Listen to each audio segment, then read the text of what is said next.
IndiGo సంక్షోభంపై Rajya Sabha వేదికగా కేంద్ర పౌర విమానయాన శాఖ మంత్రి రామ్మోహన్ నాయుడు స్పందించారు. ఈ సమస్య ఇండిగో సంస్థలోని సిబ్బంది కేటాయింపు, అంతర్గత ప్రణాళిక లోపాల వల్లే తలెత్తిందని ఆయన స్పష్టం చేశారు. డిసెంబర్ 1న విమాన సిబ్బంది పనివేళల నిబంధనలపై ఇండిగోతో సమావేశం నిర్వహించామన్నారు.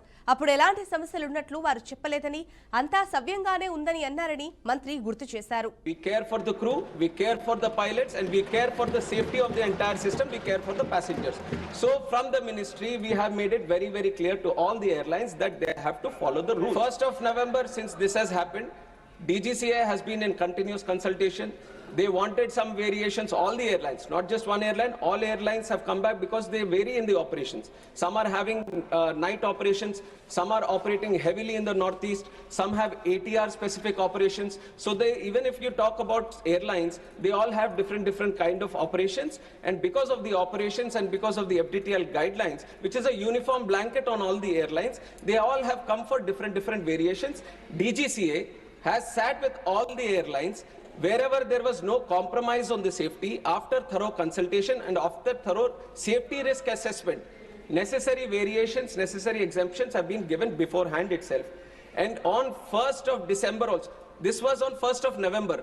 What honorable member has also observed, we are talking about December 3rd, after 1 month. So there was 1 full month of operations in the new FDTL also. Why I am mentioning this point, even though we are saying arise, there have been a lot of internal complications. This is a day-to-day operations thing that the Indigo should have maintained. Indigo was supposed to manage the crew, was supposed to manage the roster through its day-to-day operations. We are there to check if the FDTL is properly implemented or not, and there has been no compromise on that side. And for 1 thorough full month, we have been observing. On 1st of December, we had a meeting with Indigo on FDTL itself. When they required some clarifications, we have given the clarifications also with that idea, and they have not flagged this issue. So everything was running normal till then. Suddenly. దీనికి సంబంధించిన మరింత సమాచారాన్ని మా output editor Venkat అందిస్తారు. వెంకట్, చెప్పండి, మరి IndiGo సంక్షోభంపై Rajya Sabha వేదికగా కేంద్ర పౌర విమానయాన శాఖ మంత్రి రామ్మోహన్ నాయుడు స్పందించినట్టుగా తెలుస్తోంది. మరి దీనికి సంబంధించిన అప్డేట్ ఏంటి? ఇండిగో సంక్షోభం పైన కేంద్ర ప్రభుత్వమైన పెద్ద ఎత్తున విమర్శలు వెలువెత్తున్న నేపథ్యంలో పౌర విమాన శాఖ మంత్రి రామ్మోహన్ నాయుడు పార్లమెంట్ వేదిక ఒక కీలకమైన ప్రకటన చేయడం జరిగింది.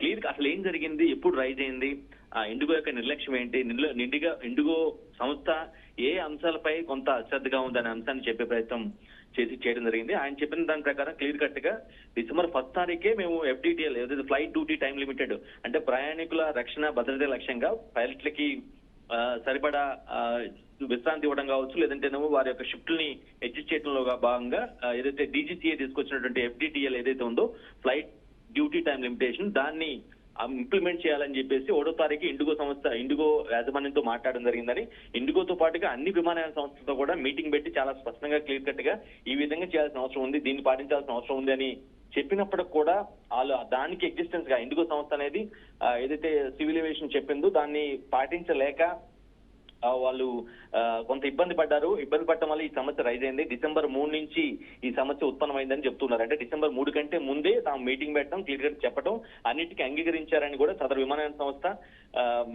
కేంద్ర పౌర విమానయాన శాఖ చెప్పినటువంటి అన్ని అంశాలకు కూడా యాక్సెప్ట్ చేసిందని గుర్తు చేసే ప్రయత్నం చేశారు. అంతేకాదు దాన్ని కాపాడేందుకు అంటే దీనివల్ల ఇండిగో వల్ల జరిగిన నష్టాన్ని నుంచి బయటికి రావడానికి, లేదంటే ప్యాసింజర్లకు కొంత రిలీఫ్ కలిగించడం కోసం కేంద్ర ప్రభుత్వం తీసుకున్న చర్యల మొత్తాన్ని కూడా ఆయన వివరించే ప్రయత్నం చేశారు. పైలట్ రోస్టర్ అదే క్రూ సమస్య చాలా స్పష్టంగా చెప్తున్నా. అంటే పైలట్లను మార్చే విధానం, పైలట్ రోస్టర్ విధానం అంటే ఒక పైలట్ ఇవ్వాలి, ఇంకో పైలట్ మార్చడం, వారి షిఫ్ట్ అడ్జస్ట్ చేయడం, అట్లా విధంగా వాళ్ళకి అంటే కంఫర్టబుల్ గా పైలట్లు విమానాన్ని నడిపించేలాగా ఆ రోస్టర్ విధానం తీసుకొచ్చడం జరిగింది. అదేవిధంగా క్రూ సమస్య, సిబ్బంది కొరత ఏదైతే ఉందో దాన్ని కూడా సార్ట్అవుట్ చేసుకోలేకపోయారు. అందువల్లే ఈ సమస్య ఉత్పన్నమైంది. దీనివల్లే వేలాది మంది ఇబ్బంది పడ్డారు. వందలాది విమానాలు కూడా సర్వీసులు రద్దయిపోవడం వల్ల ప్యాసింజర్స్ చాలా ఇబ్బంది పడ్డమాట వాస్తవేనని, బట్ పూర్తిగా ఇది ఇండిగో సంస్థ యొక్క యాజమాన్యం యొక్క నిర్లక్ష్యం తప్పించి ఇందులో పౌర విమానయాన శాఖ కావచ్చు, లేదంటే DGCA కావచ్చు ఎటువంటి ప్రమేయం లేదని, నిజానికి ఇన్ఫాక్ట్ దాన్ని సరి చేసేందుకు, బాగు చేసేందుకు అన్ని చర్యలు తీసుకుంటున్నామని కేంద్ర పౌర విమానయాన శాఖ మంత్రి రామ్మోహన్ నాయుడు చాలా స్పష్టంగా పార్లమెంట్ వేదిక చెప్పడం జరిగింది. Jhansi Rani. Right, thank you Venkat for the update.